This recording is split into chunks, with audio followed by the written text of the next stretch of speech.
线下居然发现了冰箱球，那我之前漂洋过海买的算什么？没见过的冰箱贴倒是来了一个，这个看上去有点像切开的面包。熊猫快餐 logo 还印歪了，里面的食物也是完全分辨不出。新品巧克力酱，看样子还有草莓酱。拆一个大的，你能想象这个多重吗？我感觉是一个制作类的。布丁，传奇隐藏款哦，好丝滑。这个冰箱最有用的一步要来了，打开后面的灯光切换按钮，前面就会变成紫光灯。唯一的问题是我现在冰箱装的太满了，接受炙烤吧。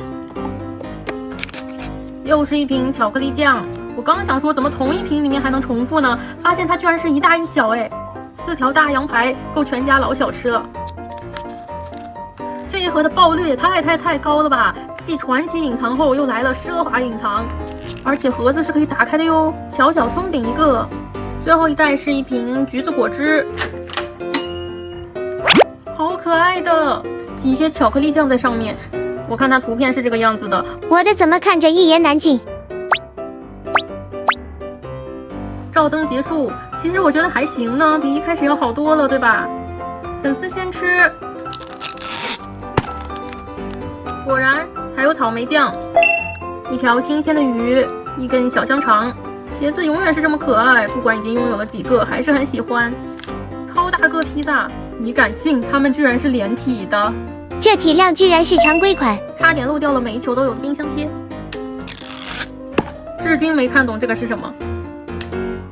一瓶类似果酱的东西，这是要请邻居也吃上披萨吗？终于来了一个新的，应该是通心粉。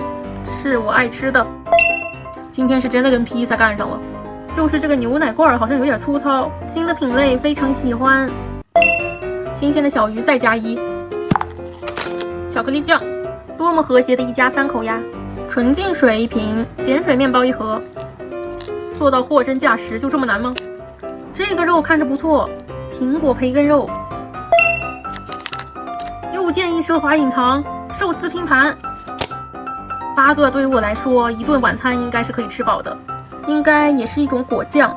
仔细看我这个盖子口，它其实是有一个蝴蝶结这样子的封口处，但是很明显我的这个盖子是歪的。最后一球的冰箱贴是一个待办事项的这种磁贴，是这里面最实用的。来给大家展示我的冰箱吧，真的是满满当当，尤其是最下面饮品这一排，一点位置都没有了。以上就是本期视频的全部内容，我们下期再见喽，拜拜。